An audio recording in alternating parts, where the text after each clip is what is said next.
Hello everyone, welcome to people's academy. People's academy में आपका स्वागत है। So dear students, in this video will try to understand the system of effective majority in Indian parliament. Indian parliament में effective majority जो है कहाँ पे use होती है और किस तरह से कैलकुलेट किया जाता है इफेक्टिव मेजॉरिटी को, we will try to understand in this particular video.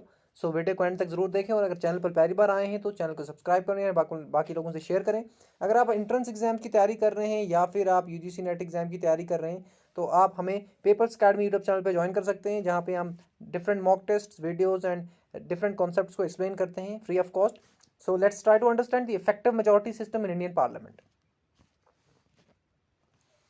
सो ये है हमारा जो पीडीएफ कंटेंट है इफेक्टिव मेजॉरिटी पे। लेकिन मेजॉरिटीज, किसी भी मेजॉरिटी को समझने से पहले आपको बेसिक क्लियर होना चाहिए कि लोकसभा में जो प्रेजेंट स्ट्रेंथ है दैट इज 543 मेंबर्स, जो इसकी मैक्सिमम स्ट्रेंथ होती है that is 552 Lok Sabha, okay. And Rajya Sabha में प्रेजेंट स्ट्रेंथ 245 है एंड इसकी मैक्सिमम स्ट्रेंथ होती है 250 मेंबर्स। ये आप याद रखेंगे, ये बेसिक है। अब हम इफेक्टिव मेजोरिटी को समझते हैं। तो इफेक्टिव मेजोरिटी का मीनिंग ये होता है more than 50% of the effective strength of the house. किसी भी हाउस की 50% से ज्यादा जो इफेक्टिव स्ट्रेंथ होती है, अगर उससे ज्यादा नंबर होगा तो उसको इफेक्टिव मेजॉरिटी कहा जाएगा। अब इफेक्टिव स्ट्रेंथ का क्या मीनिंग है, यहां पे हम क्या करते हैं, वैकेंट सीट्स को डिडक्ट कर देते हैं। वैकेंट सीट्स को डिडक्ट कर देते हैं एंड जो vacant seat in the sense जो या तो डेथ हो गई है या फिर इलेक्ट ही नहीं हुआ है, ठीक है। एब्सेंट वैकेंट नहीं होता है। एब्सेंट मींस वो इलेक्ट तो है बट वो आया नहीं है, या फिर वो कहीं पे गया है, बीमार है। बट वैकेंट मींस कि या तो वो इलेक्ट ही नहीं हुआ है या फिर उसकी डेथ हो गई है, सीट वैकेंट हो गई है।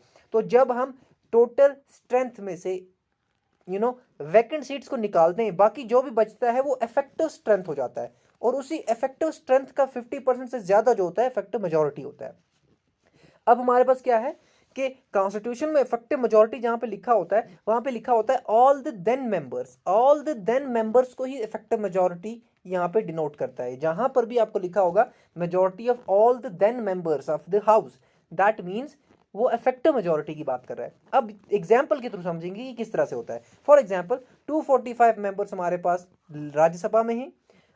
अब 45 ऐसे हैं या जिनकी डेथ हो गई है या तो जो इलेक्ट नहीं हुए हैं या फिर उनको डिस्क्वालीफाई कर दिया गया है। डिस्क्वालिफिकेशन में भी उनकी सीट वैकेंट हो जाती है। तो आप मान लें कि 45 वैकेंट है, बच गए हमारे पास 200।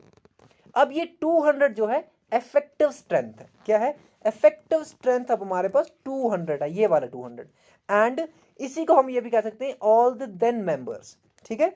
अब इसके हमारे पास इफेक्टिव मेजॉरिटी होगी, क्या होगी 200 की, क्योंकि 200 ही इफेक्टिव स्ट्रेंथ है। वैकेंट सीट हमने निकाल दी 45।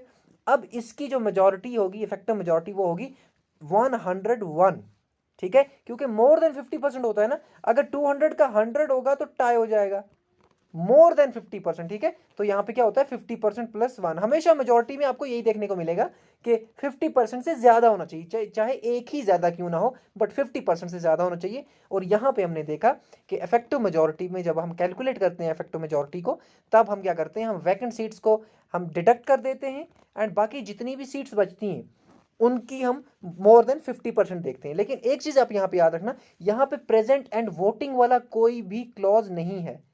क्योंकि प्रेजेंट एंड वोटिंग का मीनिंग ये होता है कि जो प्रेजेंट है और जो वोट भी कर रहे हैं, ठीक है। लेकिन यहां इफेक्टिव मेजॉरिटी में प्रेजेंट एंड वोटिंग को नहीं लिया जाता है। अगर 45 वैकेंट हैं एंड 200 जो हैं वो इलेक्टेड हैं, हाउस में हैं, भले ही वो वोट नहीं कर रहे हैं, उनमें से 10-15 घर पे बैठ गए, उनमें से 2-4 बीमार हैं, डजेंट मैटर, इफेक्टिव स्ट्रेंथ फिर भी 200 ही होगा और उसकी इफेक्टिव मेजॉरिटी होगी 101, which is 50%, more than 50% of the total seats. I hope this is clear.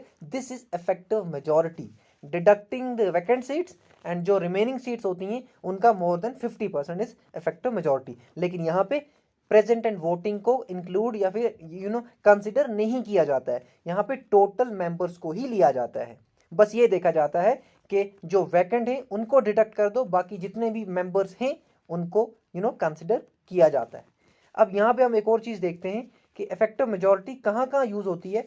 तो जब प्रेसिडेंट वाइस प्रेसिडेंट को रिमूव किया जाता है, ठीक है, वाइस प्रेसिडेंट को जब रिमूव किया जाता है तो राज्यसभा में इफेक्टिव मेजॉरिटी हमें चाहिए होती है, एंड ये आर्टिकल 67 के थ्रू होता है, ठीक है।